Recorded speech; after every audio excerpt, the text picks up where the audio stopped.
Hi friends, சரி cinema bus அப்டேட்டில் அடுத்தது ஒரு லேட்டஸ்டான ஒரு அப்டேட்டோடு வந்திருக்குங்க.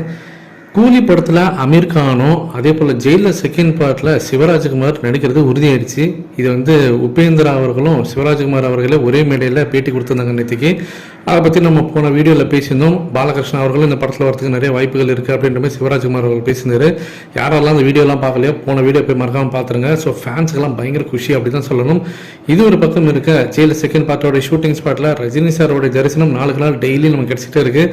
நாளுக்கு நாள் கூட்டம் அதிகரிச்சுட்டு போகிறது நம்மளால் பார்க்க முடியுது. ஏன்னா எல்லாருக்குமே லொக்கேஷன் தெரிஞ்சு போச்சு.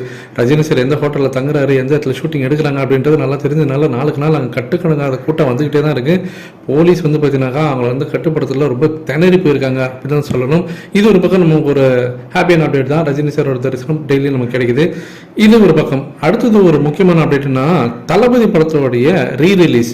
இந்த படம் நம்ம ஏற்கனவே போன வருஷம் ரஜினி சாரோட பிறந்தநாளுக்கு தமிழ்நாடு முழுக்க ஃபுல் அண்ட் ஃபுல் நம்ம தீர்த்து கொண்டாடிட்டோம், செலிப்ரேஷன் வச்சு. அந்த அளவுக்கு அந்த படத்தை கொண்டாடி தீர்த்தியாச்சு. ஆனால் இப்போ இந்த தடவை அடுத்த வாரம் 25ஆம் தேதி அன்னைக்கு இந்த படம் வேர்ல்டு வைடில், அதாவது ஃபுல் அந்த தாட்டி ஃபோக்கஸ் பண்ணுறது எல்லாமே வெளிநாட்டில் ஓவர்சீஸில் இந்த படத்தை ரீரிலீஸ் பெருசாக பண்ணணும் அப்படின்ற மாதிரி இப்போ முடிவு பண்ணியிருக்காங்க. அதற்கான ஒரு சிறந்த ஒரு முன்னுதாரணம் என்ன அப்படின்னு பார்த்தீங்கன்னாக்கா, இப்போ இந்த படம் சிங்கப்பூரில் அடுத்த வாரம் 25ஆம் தேதி அன்னைக்கு ஒரு பெரிய மேசிவான ரிலீஸ் ஏற்படுத்த போகுது. So Friday 7:30 PM grand premiere rerelease அப்படின்ற மாதிரி சொல்லிருக்காங்க. சிங்கப்பூரில் இந்த படம் கலக்க போகுதுங்க. அதே போல் நிறையா ஓவர்சீஸில் இந்த படத்தை ரிலீஸ் பண்ணுறதுக்கான பிளான் நடந்துருக்கு. அடுத்தது மீண்டும் பார்த்தீங்கன்னாக்கா கூலி படத்துக்கு வரும். கூலி படத்தில் ஒரு முக்கியமான ஒரு கேரக்டரில் ஒரு பையன் நடிச்சிருக்கான். அவர் யாரும் கிடையாது, குட் பேட் அக்லியில் அஜித் சாரோடைய மகனாக வந்த விஹான். ஸோ அவன் பார்த்தீங்கன்னாக்கா அந்த பையன் இப்போ கூலி படத்துலேயும் ஒரு முக்கியமான ரோல் பண்ணியிருக்கிறதாக தகவல் வந்திருக்கான். அவன் பேர் உண்மையான பேர் கார்த்திகேயா தேவ். ஸோ இந்த பையன் தான் சலாரில் அந்த பிரபாஸ் அவர்களுடைய அந்த சின்ன வயசு கேரக்டர் நடிச்சிருப்பார், வரதராஜா மன்னர் சொல்லிட்டு. அதே போல் எம்ரான் படத்தில் சயீதுன்ற கேரக்டரில் நடிச்சிருப்பாரு.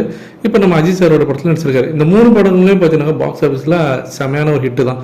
அப்படி பார்க்கும்போது கூலி படத்துலையும் இந்த பையன் இப்போ மீண்டும் பார்த்தீங்கன்னா நடிச்சிருக்கிறதாக ஒரு தகவல் வந்திருக்கு. ஸோ அப்படி உண்மையாக இருக்கும் பட்சத்தில் கண்டிப்பாக அவனுக்கு ஒரு முக்கியமான ரோலாக தான் இருக்கும். எனக்கு தெரிஞ்ச ரஜினி சாரோட சின்ன வயசு கேரக்டராக தந்திருக்காங்களா, இல்லை வேற யாரோட சின்ன வயசு கேரக்டராக பண்ணுறானா, இல்லை படத்தில் ப்ரெசென்ட்லேயே வரான்றதுலாம் வெயிட் பண்ணி தான் பார்க்கணும். ஸோ இதை பற்றி உங்களோட கருத்துக்கள் என்ன அப்படின்றது மறக்காம கீழே சொல்லுங்க ஃப்ரெண்ட்ஸ்.